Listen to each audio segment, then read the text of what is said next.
পুরীর জগন্নাথ মন্দির বন্ধ হয়ে যেতে পারে 18 বছরের জন্য। মাত্র একদিন যদি এই কাজ না করা হয় তাহলে 18 বছরের জন্য মন্দির বন্ধ করে দেওয়ার নিদান রয়েছে শাস্ত্রে। কি সেই কাজ? আসুন জেনে নিই।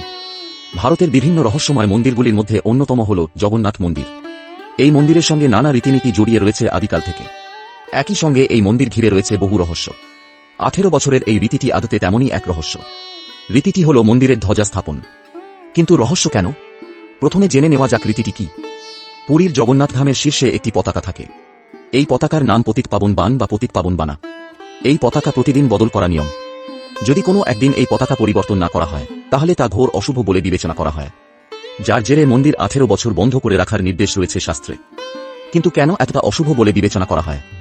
কারণের বদলে একটা ঘটনার কথা বলা যাক। 2020 সালে মন্দিরের এই পতাকা বজ্রপাতের জন্য পুড়ে গিয়েছিল। তার কয়েকদিন পরেই সারা পৃথিবীতে করোনা ভাইরাসের ত্রাস ছড়ায়। পুরীর মন্দিরের পতাকা প্রতিদিনই সন্ধেবেলা বদলানোর নিয়ম। গরমকালে সন্ধে 6টা নাগাদ এই পতাকা বদলানো হয়। শীতকালে সন্ধে 5টা নাগাদ বদলাতে হয় মন্দিরের পতাকা। মন্দিরের সেবকই এই দায়িত্ব পালন করে থাকেন। পুরীর জগন্নাথ ধাম প্রায় 45 তলা উঁচু। তার উপরে উঠেই পাল্টাতে হয় এই পতাকা। মন্দিরের পতাকা নিয়ে আরেক রহস্য হল মন্দিরের পতাকা হাওয়া যেদিকে বয়ে যায় তার বিপরীত দিকে ওড়ে। কিন্তু কেন ওড়ে তার ব্যাখ্যা আজও পাওয়া যায়নি। সাধারণত যেদিক থেকে হাওয়া বয় তার উল্টো দিকেই মন্দিরের পতাকা ওড়ে। ভিডিও ভালো লাগলে প্লিজ লাইক কমেন্ট করে জানান ও শেয়ার করুন।